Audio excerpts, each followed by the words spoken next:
चलिए बड़े मार्ग कोई डिसीजन होगा। हम लोग गए थे, टीम हमारे प्रमुख ललन सिंह जी भी है, पवन मंडल भी है, गए और 10 बजे रात को लालू जी ने कहा कि इस तारीख को हम प्रखंड का घोषणा करें। स्थापना दिवस है ना गढ़हनी प्रखंड का, जिस 29वां प्रखंड मैंने स्थापना दिवस समारोह है, तो जिस उद्देश्य के लिए इतने संघर्ष के बाद इसका स्थापना किया गया, उस संघर्ष के बाद आज किस जगह खड़ा देखते हैं गढ़हनी को? ये देखिए, हम जब इस कुर्सी पर बैठे गढ़हनी के प्रखंड प्रमुख बने तो हमारे कुछ साथी हैं जो याद दिलाए, उसका नोटिफिकेशन दिए कि देखिए 1995 में इसका स्थापना हुआ है। प्रमुख जी, आपका नेतृत्व में इसका एक स्थापना दिवस मनाया जाए, आप ही के द्वारा चालू किया जाए कि आने वाला पीढ़ी इसका याद रखे। क्या आज से पहले स्थापना दिवस नहीं मनाई गई थी? न, कभी नहीं। बहुत लोग से हम पूछे तो ये लोग बोले, हम बोले प्रमुख जी से, लोग नहीं मनाया। स्थापना दिवस मनाने का उद्देश्य क्या है? एक जो संघर्ष करके यहाँ प्रखंड मुख्यालय बनाया। हम लोग का गढ़हनी प्रखंड में 9 पंचायत है। 9 पंचायत में 3 प्रखंड से जुड़ा हुआ था, संदेश, चरपोखरी और जगदीशपुर।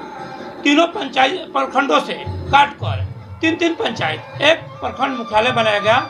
आज उन्हीं लोगों को जो संघर्ष करके ये मुख्यालय बनाया, उन्हीं लोग का देना है कि आज हम इस कुर्सी पर विराजमान हैं। जो गरीब गुरबा यहाँ कविता जी यहाँ जिला परिषद हैं, जो चेयरमैन तो वहाँ यहाँ से हैं। पिछले दिनों गढ़हनी में अनुमंडल बनाओ संघर्ष समिति का भी निर्माण किया गया है, अनुमंडल बनाने की भी मांग करी। हाँ, क्या देखते हैं आप? उसको भी संघर्ष लोग कर रहे हैं, उसमें भी हम सहयोग दिए हैं और संघर्ष जारी रहेगा मेरा भी कि यहाँ अनुमंडल बनाया जाए। अच्छा प्रमुख जी, जिस चीज़ के लिए प्रखंड कार्यालय का निर्माण हुआ, यही मेरा सवाल था कि आप उसको कहाँ देख रहे हैं? क्योंकि अभी बहुत चीज़ सुनने में आया कि दाखिल खारिज नहीं होता है, कई ऐसे कार्य हैं जो नहीं हो पाते हैं यहाँ पे। ये तो सरकार का जो रवैया है उसके खिलाफ तो नहीं हम बोल सकते हैं, लेकिन हमारे जो यहाँ CO अंचलाधिकारी महोदय जो दीपा कुमारी हैं, हमारे प्रमुख बनने के बाद कभी नहीं मिली।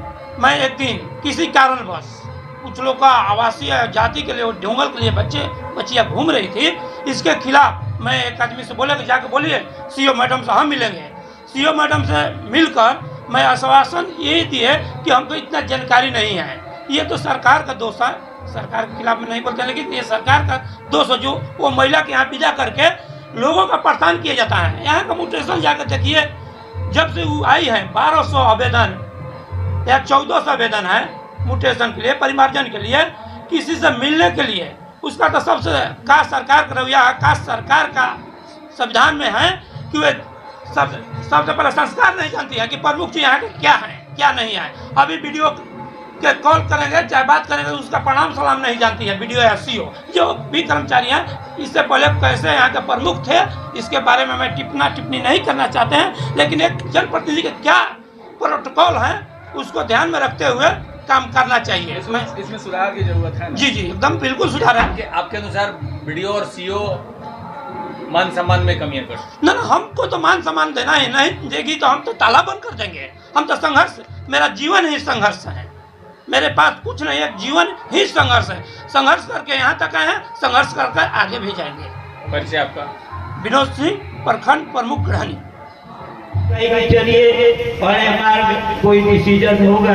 हम लोग गए थे, टीम हमारे प्रमुख ललन सिंह जी भी है, पवन मंडल भी है, गए और 10 बजे रात को लालू जी ने कहा कि इस तारीख को हम प्रखंड का घोषणा करेंगे। और यहाँ प्रखंड का घोषणा हुआ। एक सवाल उठा दिया वसुधा ने, कहाँ प्रखंड बनेगा? गढ़हनी बाजार है, जगह जमीन नहीं है। हम लोगों ने स्पष्ट कहा कि हमारा नक्शा तैयार है। नक्शा को देखिए, यह कैसरे ही जमीन है, 20 एकड़ 86 मिल का प्लॉट है और इसी पर प्रखंड का निर्माण किया जाए, जहाँ आज इसका उद्घाटन हो रहा है और वही प्रखंड बना है।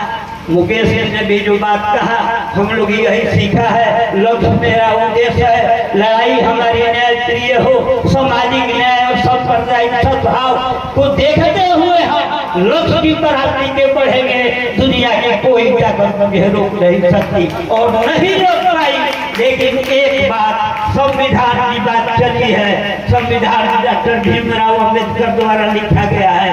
लेकिन एक चर्चा मैं जरूर कहूँगा, डॉक्टर लोहिया ने कहा था राइट है ड्यूटी अधिकार और कर्तव्य में अनुवाश्रय संबंध। आपका कोई अधिकार की बात सोचते हैं, लेकिन संविधान में नीति निर्देशक तत्व भी, उसको भी सोचना पड़ेगा।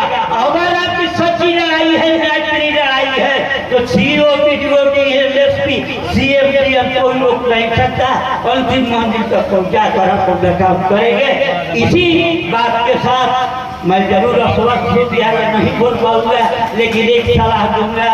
मैं पटना में जरूर रहता हूँ, लेकिन जब आवश्यकता होगी कोई लड़ाई, न्यायप्रिय लड़ाई के लिए मैं अभी भी समय देने के लिए तैयार हूँ।